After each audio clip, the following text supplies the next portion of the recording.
السلام علیکم ناظرین، پروگرام سندھ کارڈ کے ساتھ حاضر ہیں۔ آج ہمارے ساتھ جو مہمان ہیں وہ کسی تعارف کے محتاج نہیں، مشہور سماجی شخصیت ہیں، کشمیر ویلفیئر کے صدر بھی ہیں اور معروف بزنس مین بشیر احمد کے ساتھ آج ہم گفتگو کرتے ہیں۔ یہ فرمائیے گا کہ صنعتی ادارے جو ہیں ان کو حکومت کیا ریلیف فراہم کر رہی ہے اب تک؟ سب سے پہلے تو میں آپ کی ٹی وی کا اور پریس کا اور میڈیا کا شکر گزار ہوں کہ آپ نے موقع دیا اس سلسلے پہ بولنے کا۔ تو پہلے آپ کے سوال کا جواب یہ ہے کہ تقریباً 60 سال ہو گئے اور اس طرح کا ٹائم جو ہے پاکستان میں نے اس سے پہلے کبھی نہیں دیکھا۔ اس وقت بزنس مینوں کا حال یہ ہے کہ کوئی پرسان حال نہیں ہے، نہ ہی کوئی سیکورٹی ہے، نہ ہی کوئی کاروبار ہے، اور اگر چھوٹا موٹا کاروبار ہے تو اس میں بھی اتنی پریشانی ہے کہ جس کی کوئی حد نہیں ہے۔ میں ایک ایز اے بزنس مین طور پہ حکومت پاکستان اور میڈیا سے عرض کروں گا کہ جس طرح سے انہوں نے یہ ایشو اٹھایا ہے، اور خاص طور پہ فی الحال سندھ گورنمنٹ سے اور MQM سے بھی اور تمام سیاسی جماعتوں سے بھی یہ عرض کروں گا کہ خدا کے لیے سب سے پہلے بزنس مینوں کو تحفظ دو، کہ بزنس مین ایک ریڑھ کی ہڈی ہیں اور بزنس مین ہی ایک واحد لوگ ہیں کہ جو کچھ کاروبار کریں گے اور بے روزگاری ختم ہوئے گی۔ پریشانی اس وقت جو لاحق ہے وہ یہ ہے، کاروبار بالکل نہیں ہے۔ باہر کے ملکوں کے انتہا آرڈر اس وقت پاکستان کو مل رہے ہیں، کوئی بزنس مین وہ آرڈر لینے کو تیار نہیں ہے۔ اس کی وجہ صرف یہ ہے کہ لا اینڈ آرڈر اور سٹیبل نہیں ہے۔ کوئی بھی آرڈر لیں گے، کل جان کی کیا پرائس ہوتی ہے، الیکٹریسٹی کی کیا پرائس ہوتی ہے، ٹیکسز کی کیا پرابلم ہے، لیبر لا کی کیا پرابلم ہے، تو بہت ساری چیزیں مد نظر ہیں۔ کام اتنا زیادہ ہے، چائنا میں ابھی ایکسپورٹ تقریباً گارمنٹ انڈسٹری اور اپیرل انڈسٹری کا بہت کم ہو گیا ہوا ہے، اور ٹوٹل دباؤ اس وقت بنگلہ دیش پہ ہے اور انڈیا پہ ہے، اور پاکستان میں لوگ چل کے آ رہے ہیں باہر، مگر کوئی آرڈر لینے کو تیار نہیں ہے۔ سب سے پہلے تو اس کی طرف توجہ دی جائے اور یان کی طرف توجہ دی جائے۔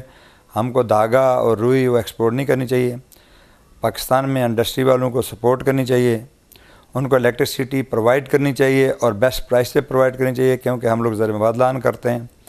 اس کے علاوہ گورنمنٹ کے اتنی پرابلم ہے کہ جس کی کوئی حد نہیں ہے۔ اس کے علاوہ اوپر سے بتا خوری اتنی زیادہ ہے کہ بتا نہیں سکتے۔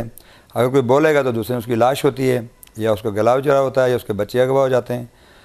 کون لوگ ملوث ہیں کراچی کے حالات پہ، اور خاص طور پہ تاجر برادری اور صنعت کاروں پہ جو یہ بھتہ خوری کا جو ایک سلسلہ چل نکلا ہے؟ آپ کیا سمجھتے ہیں یہ کراچی میں کون لوگ ایسے عوامل جو ہیں شامل ہیں جن کی وجہ سے یہ؟ میرے بھائی میں الزام تو نہیں لگا رہا ہوں، لیکن یہ ایک رسم چل پڑی ہے۔ اگر کوئی تنظیم بھی آتی ہے تو بتہ شروع کر دیتی ہے، کوئی سیاسی جماعت آتی ہے تو بتہ شروع کرتی ہے۔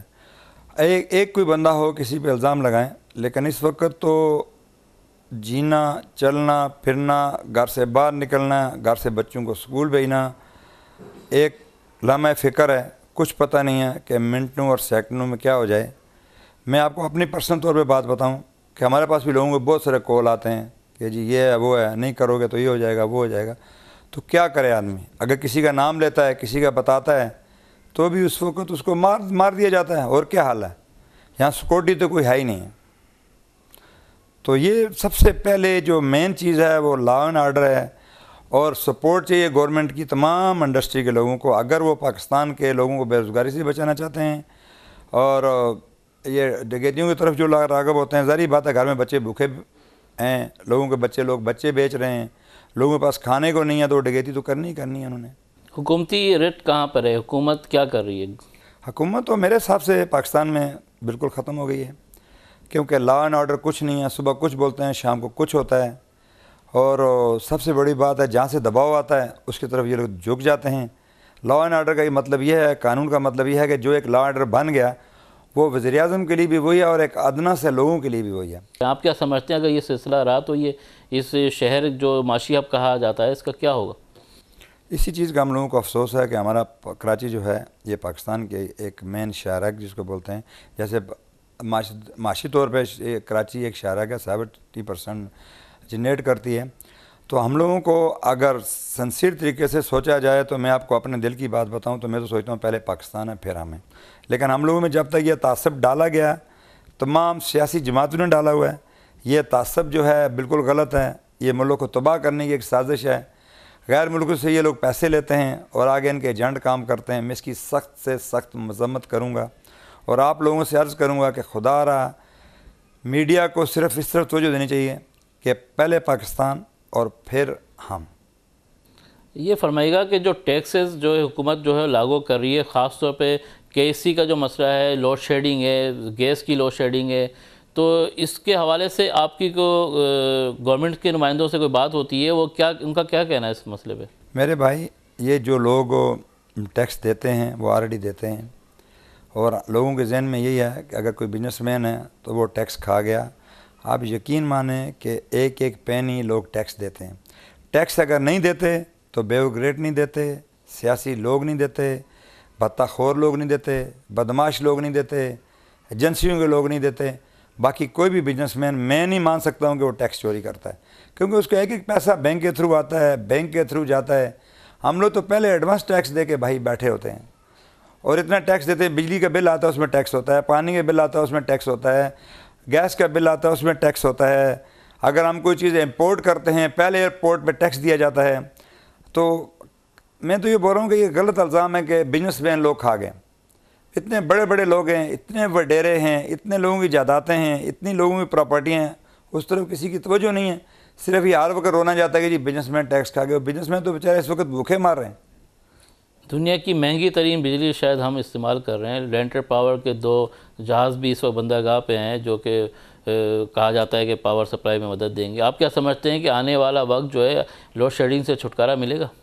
میں آپ کو بتاؤں کہ چائنا نے فی گھر 300 روپیہ آفر کی ہے، لیکن ان چور رٹیر بدماش گنڈو نے وہ ایکسیپٹ نہیں کیا، اس لیے کہ ان کا اس میں سے پرسنٹیج نہیں ملتا تھا ان کو. پرانی زمانے کے سسٹم لا کے انہوں نے پورٹ پہ کھڑے کر دیے. پاکستان کا زر مبادلہ یہ لوگ لوٹ رہے ہیں. ایک ایک وزیر کے ساتھ 100 آدمی کی فوج ہے. ان کو کسی غریب کی کیا فکر ہے بھائی؟ وہ تو معلوم میں رہتے ہیں، ان کی اتنے ذریعے معاش ہیں، ان کو تو پرواہ ہی نہیں ہے کسی غریب کی. مسئلہ ہے تو غریب کو آ کے دیکھو، پھر ان کو پتہ لگے غریب کیسے زندگی گزارتا ہے. اس وقت تو یقین مانیں کامران صاحب کہ ایک ٹائم کھانے کا بھی نہیں ہو سکتا لوگوں سے.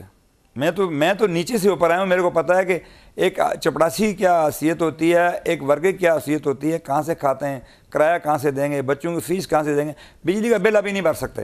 یہ بجلی کے ایک یہ بھی کہا جاتا ہے کہ ایک مافیا انہوں نے بنائی ہوئی جو مختلف بہانوں سے جو ہے وہ لوگوں کو زائد بلنگ کی شکایت جو ہے وہ عام ہوتی جا رہی ہے.